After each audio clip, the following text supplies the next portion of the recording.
कवि बहुत सुंदर भजन की रचना करे थे, लिखे छथे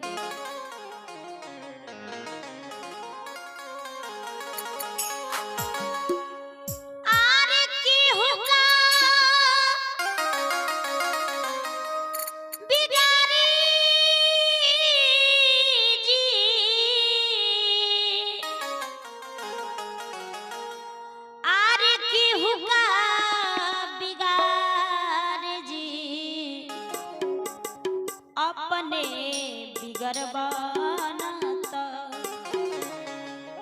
अरे कोई ना बिगाड़े जी अपने बिगर बनता, कोई ना बिगाड़े जी अपने बिगर बनता।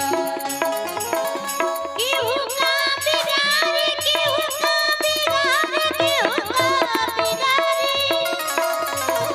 केहू का बिगाड़े जी, केहू का बिगाड़े जी अपने बिगर बनता, कोई ना बिगाड़े जी अपने बिगर बनता।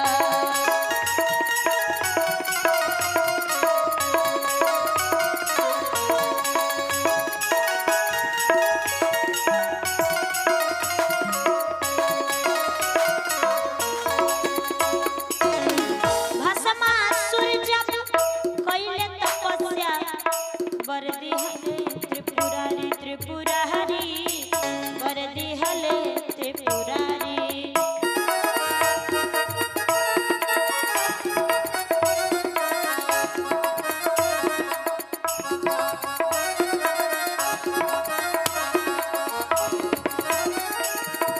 भस्मासुर जब कइले तपस्या, वर दिहले त्रिपुरारी, त्रिपुरारी वर दिहले त्रिपुरारी।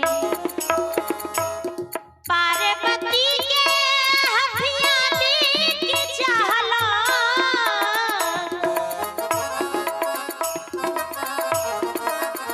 पार्वती के हथिया के चाहला।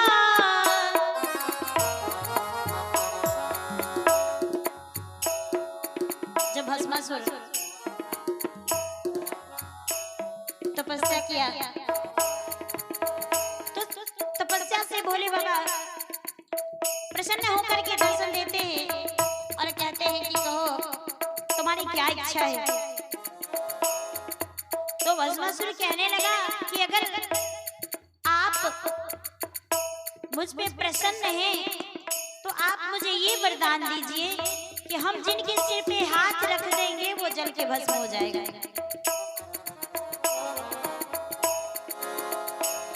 तो भोले बाबा वरदान दे दिए, क्योंकि यहाँ तक तो ठीक है कि जब कर्म किया, उन्होंने तपस्या किया तो भोले बाबा खुश हो गए और उन्होंने जो वरदान मांगा सो दे दिए।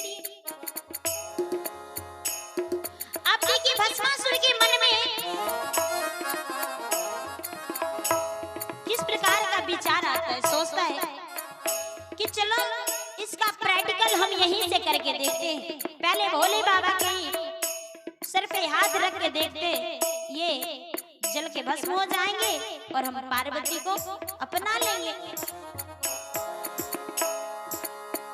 अब जो भी भस्मासुर भोले बाबा के सिर पे हाथ रखना चाहते, भोले बाबा भागे जा रहे हैं आगे आगे और पीछे से भस्मासुर दौड़ रहे। अब ये दृश्य जब भगवान विष्णु देखते हैं तो उन्होंने तुरंत पार्वती जी के वेश बनाए और रास्ते में भस्मासुर से कहते हैं कि आप कहां भागे जा रहे हैं, हम तो यहाँ हैं। पार्वती जी को देख करके और भस्मासुर सोचा कि चलो हम तो सोच रहे थे कि भोले बाबा को भस्म करके पार्वती को अपना लेंगे, पर पार्वती खुद आ गई तो हमें क्या जरूरी।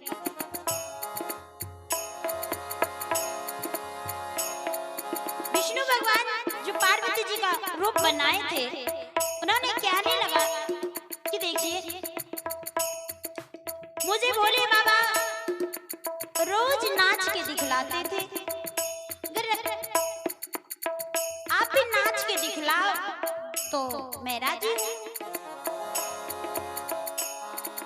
भस्मासुर कहने लगा ये कौन सी बड़ी बात है, मैं अभी नाच कर दिखा देता हूँ।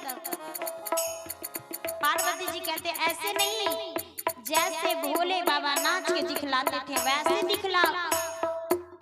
अब भस्मासुर कहने लगा कि मुझे पता नहीं भोले बाबा कौन से नाच कर दिखलाते थे कैसे। तो पार्वती जी कहती है कि ऐसे करके मुझे नाच के दिखला। एक हाथ सिर पे दिए, दूसरा हाथ कमर पे, कहते ऐसे नाच के दिखला। अब ज्यों ही भस्मासुर एक हाथ सिर पे एक हाथ कमर पे लिया, कहते जैसी करनी वैसी भरनी। पार्वती के हथिया के चहलस अपने अपन तान जारी जी, अपने बिगड़ बनत कोई ना बिगाड़े जी, अपने बिगड़ कोई ना बिगाड़े जी, अपने बिगड़ बनत।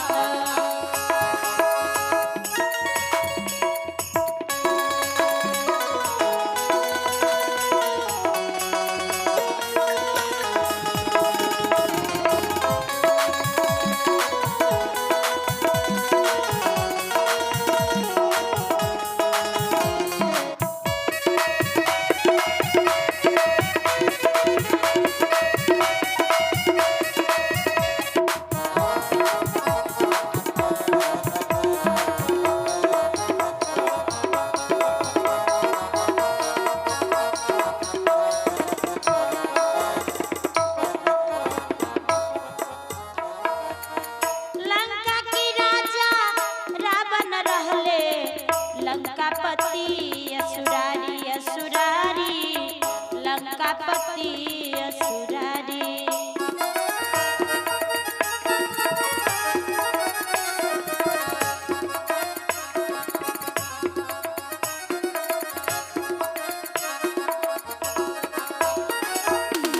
लंका की राजा रहले रावण, लंकापति असुरारी असुरारी।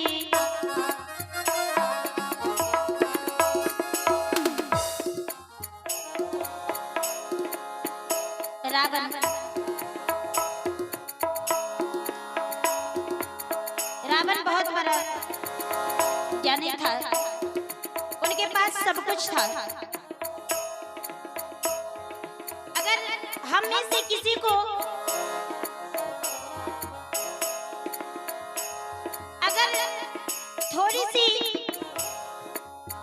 सोना चांदी हीरा अगर मिल जाए तो सोचते कि चलो हमारे पास इतना धन है, इतना सोना चांदी, हम इतने बड़े धनवान हैं। लेकिन रावण के पास सोना की लंका थी, पूरी नगरी सोना। और वो रावण धनवान बलवान गुणवान होने के बावजूद भी उन्होंने पराई स्त्री पर कुदृष्टि डालता है तो किस प्रकार नाती पोता सहित खत्म हो जाते। कहते हैं 1 लाख बेटा सवा लाख नाती, 1 लाख बेटा सवा लाख नाती, के बार दियरा के बाती जी, अपने बिगड़ बनत कोई ना बिगाड़े जी, अपने बिगड़ बनत कोई ना बिगाड़े जी, अपने बिगड़ बनत।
गौतम ऋषि की पत्नी अहिल्या पर बुरी नजर डाला, उन्होंने छल किया, जिनके कारण गौतम ऋषि श्राप दे दिए कि तुम जिस विषय भोग में के चलते तूने ऐसा दुष्कर्म किया है, पाप किया है, जाओ तुम्हारे पूरे शरीर में हो जाएगा कि तू किसी के मुंह दिखलाने लायक नहीं रहेगा। इंद्र के करनी पर गौतम जी श्राप दे देली भारी हो भारी, श्राप दे देली भारी। आप सोच सकते हैं कि जब देवराज इंद्र अगर गलती करता है उन्हें भी सजा भुगतनी पड़ती है, उन्हें भी भोगना पड़ता है, तो हम आप एक साधारण मानव है, इसीलिए कोई भी काम करे तो हमेशा सोच विचार कर ध्यान में रख करके, क्योंकि अगर अच्छा करेंगे तो अच्छा मिलेगा और बुरा करते हैं तो बुरा भी हम ही को भोगना पड़ेगा। इंद्र के करनी पर गौतम जी श्राप दे देली भारी हो भारी, श्राप दे देली भारी। 1000 भक्तन मेरे मिलल, 1000 भक्तन मेरे मिलल, पाथर बनवले अपन नारी जी, अपने बिगर बनत कोई ना बिगाड़े जी, अपने बिगर बनत कोई ना बिगाड़े जी, अपने बिगर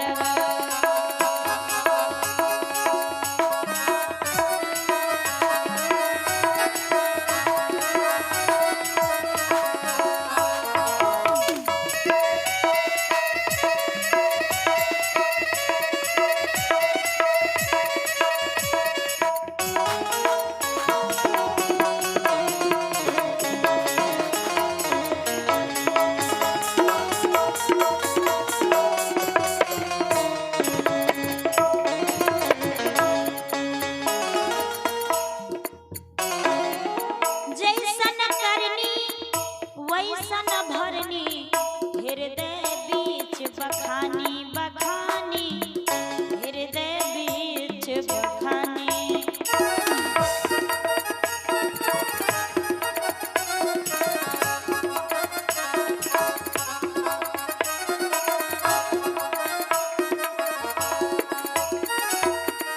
जैसन करनी वैसन भरनी, हृदय बीच बखानी बखानी, हृदय बीच बखानी। धर्म के पाठ गति कितना समझाई,